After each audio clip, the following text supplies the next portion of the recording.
ಈಗ ಹೇಗಿದ್ದೀರಾ? ನಿಮ್ಮ ಆಪರೇಷನ್ ಆಗೋವರೆಗೂ ನನ್ನ ಕೈಕಾಲ ಆಡಲಿಲ್ಲ ರೀ. ಸದ್ಯ ದೇವ್ರ ದಯದಿಂದ ಎಲ್ಲ ಸರಿ ಹೋಯ್ತಲ್ಲ. ಅಣ್ಣ, ನಿನ್ಗೆ ಹಿಂಗಾಗಿದೆ ಅಂತ ಪಾಪ ಅದ್ಗೆ ಬೆಳಗ್ಗೆಯಿಂದ ಏನು ತಿಂದಿಲ್ಲ ಗೊತ್ತಾ? ನಾನಷ್ಟೇ ಅಲ್ಲ ರೀ, ಇವರಿಬ್ರು ಏನೂ ತಿಂದಿಲ್ಲ.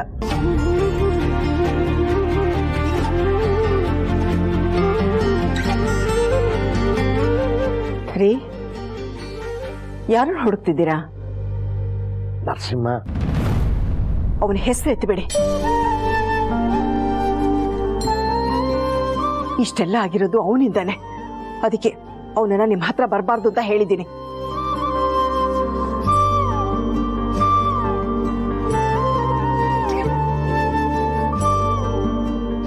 ರೀ, ಅಳಿಯಂದ್ರು ದೀಪ ಬಂದಿದ್ದಾರೆ. ಹೌದಾ? ನಿಮ್ಗೆ ಆಪರೇಷನ್ ಆಗ್ತಿತ್ತಲ್ಲ, ಆಗ ಬಂದ್ರು. ಎಲ್ಲಿದ್ದಾರೆ? ಪೊಲೀಸಪ್ಪ,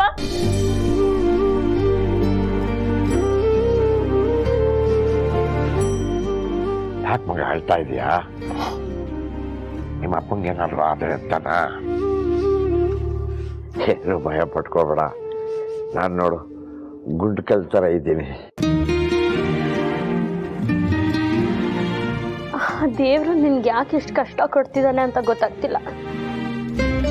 ಇಪ್ಪಿ ಸಕ್ಕರೆ ಕಾಯಿಲೆ ಬಿಟ್ಟು ಸರಿಗೆ ಇದೆ ಅಲ್ವಾ ಪೊಲೀಸಪ್ಪ?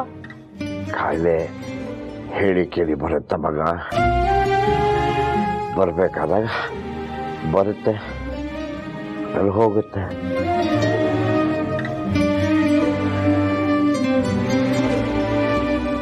ಅಡಿ ಅಂದ್ರೆ ಮವ, ಈಗ ಹೇಗಿದ್ದೀರಾ? ಪರವಾಗಿಲ್ಲ. ಇದೇನೋ ಸುಸ್ತು ಎಲ್ಲ ಸ್ವಲ್ಪ ಕಮ್ಮಿ ಆಗಿದೆ. ಮನ್ಸಿಗೊಂಥರ ಆರಾಮ ಅನ್ನಿಸ್ತಾ ಇದೆ. ಜೊತೆಗೆ ಅಷ್ಟು ದೂರದಿಂದ ನೀವು ಮತ್ತು ನನ್ನ ಮಗಳು ಬಂದಿರೋದು ತುಂಬ ಖುಷಿ ಅನ್ನಿಸ್ತಾ ಇದೆ.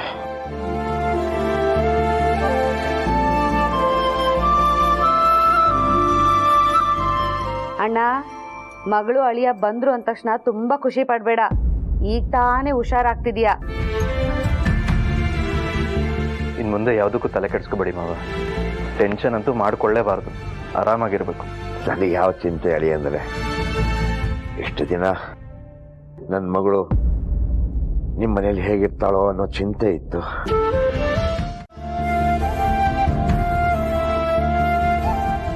ಈಗ ಆ ಚಿಂತೆನೂ ಇಲ್ಲ. ನೀವು ಅವಳನ್ನ ಮಗು ಥರ ನೋಡ್ಕೋತೀರಾ ಅಂತಲೂ ಗೊತ್ತು. ಮನೆಯವರೆಲ್ಲ ನಮ್ಮ ದೀಪನ್ನ ತುಂಬ ಪ್ರೀತಿಯಿಂದ ನೋಡ್ಕೋತಾರೆ ಅಂತಲೂ ಗೊತ್ತು. ಇದಕ್ಕಿಂತ ಖುಷಿ ಬೇಕಾರಿ ಅಂದರೆ?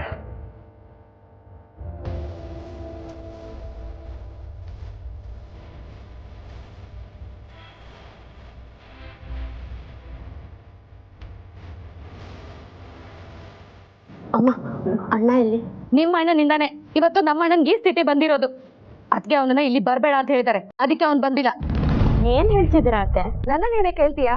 ಅದಕ್ಕೆ ಕೇಳು, ಅವ್ನ ಚರಿತ್ರೆನೇ ಹೇಳ್ತಾರೆ.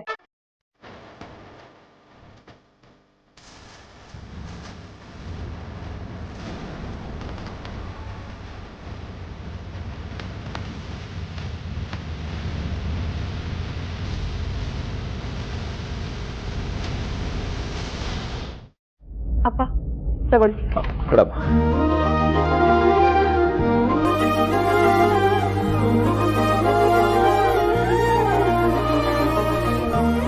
ಹೇಗಿದೆಯಪ್ಪ ಕಾಫಿ? ನೀನ್ ಮಾಡ್ಕೊಟ್ಟಿದ್ಯಾ ಅಂದಮೇಲೆ ಚೆನ್ನಾಗಿಲ್ದೇ ಇರುತ್ತಾ? ತುಂಬಾ ಚೆನ್ನಾಗಿದೆ ಅಮ್ಮ.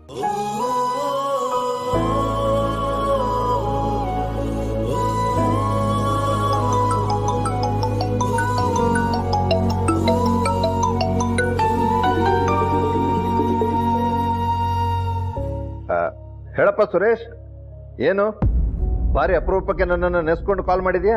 ನನ್ನ ಮಗನ ಮದುವೆ ಫಿಕ್ಸ್ ಆಯ್ತು, ಕರಿಯೋಣ ಅಂತ ಫೋನ್ ಮಾಡಿದೆ. ಓ ಹೌದಾ, ತುಂಬಾ ಸಂತೋಷ. ನಿನ್ ಮಗನಿಗೆ ನನ್ನ ಕಡೆಯಿಂದ ಕಂಗ್ರಾಚುಲೇಷನ್ಸ್ ಹೇಳು. ಬರೇ ವಿಶ್ ಮಾಡಿದ್ರೆ ಸಾಲದು, ಮರ್ಯಾದೆ ಮದುವೆ ಬರ್ಬೇಕಪ್ಪ. ಸರಿ ಸರಿ, ಖಂಡಿತ ಬರ್ತೀನಿ. ನಿನ್ನ ಮಗಳನ್ನ ಸೊಸೆಯಾಗಿ ಮಾಡ್ಕೊಳ್ಳೋಣ ಅಂದ್ರೆ ಅವಳು ಒಪ್ಪಲ್ಲ ಅಂತ ಹೇಳಿದೆ. ನಾ ಇಬ್ರು ಫ್ರೆಂಡ್ ಆಗ್ಯವ್ರು, ಇಷ್ಟೊತ್ತಿ ಬೀಗರಾಗಿರ್ತಿದ್ವಿ. ನಿನ್ನ ಮಗಳದೇನ್ರ ಸಮಸ್ಯೆನಾ?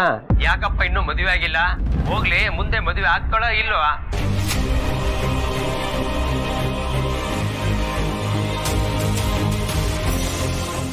ಏನಪ್ಪ ಮಾಡ್ಲಿ, ಈಗಿನ ಕಾಲದ ಮಕ್ಕಳಿಗೆ ನಾವೇನು ಹೇಳೋಕ್ಕಾಗುತ್ತೆ? ಮಕ್ಕಳು ಮದುವೆ ಮಾಡ್ಕೊಳ್ಳಿ ಅಂತ ಅಪ್ಪ ಅಮ್ಮ ಎಷ್ಟೇ ಹೇಳಿದ್ರು ಅವ್ರಿಗೇನು ಇಷ್ಟನೋ ಅದನ್ನೇ ಮಾಡ್ತಾರೆ. ಈ ವಿಷಯದಲ್ಲಿ ನಾನೇನು ಹೇಳೋಕ್ಕಾಗಲ್ಲ. ಅವಳ ಬದುಕು ಅವಳ ಇಷ್ಟ.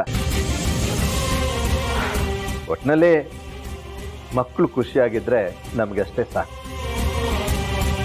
ಸರಿಯಪ್ಪ, ಮದುವೆಗೆ ಮಿಸ್ ಮಾಡದೆ ಬರಬೇಕು. ಸರಿ ಕಣ, ಖಂಡಿತ ಬರ್ತೀನಿ. ಸರಿ, ಇಡ್ಲಾ? ಬಾಯ್.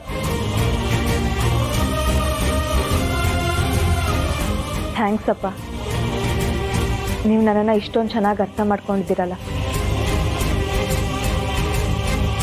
ನಿಮ್ಮ ಜಾಗದಲ್ಲಿ ಬೇರೆ ಯಾರೇ ಇದ್ದಿದ್ರು ಮದುವೆ ಆಗೋ ವಯಸ್ಸು ಬಂದರೂ ಇನ್ನೂ ಯಾಕೆ ಮದುವೆ ಆಗಿಲ್ಲ ಅಂತ ಹೇಳಿ ಬಲವಂತದಿಂದನಾದರೂ ಮದುವೆ ಮಾಡಿಸೋ ಪ್ರಯತ್ನ ಮಾಡ್ತಿದ್ರು. ಆದರೆ ನೀವು ಮಾತ್ರ ಈ ವಿಷಯದಲ್ಲಿ ನನಗೆ ಯಾವತ್ತೂ ಮದುವೆ ಆಗೋ ಅಂತ ಬಲವಂತ ಮಾಡದೆ ನನ್ನಿಷ್ಟದಂತೆ ಇರೋದಕ್ಕೆ ಬಿಟ್ಟಿದ್ದೀರಾ. ಅದಕ್ಕೆ ನಾನು ಯಾವತ್ತೂ ಋಣಿಯಾಗಿರ್ತೀನಿ.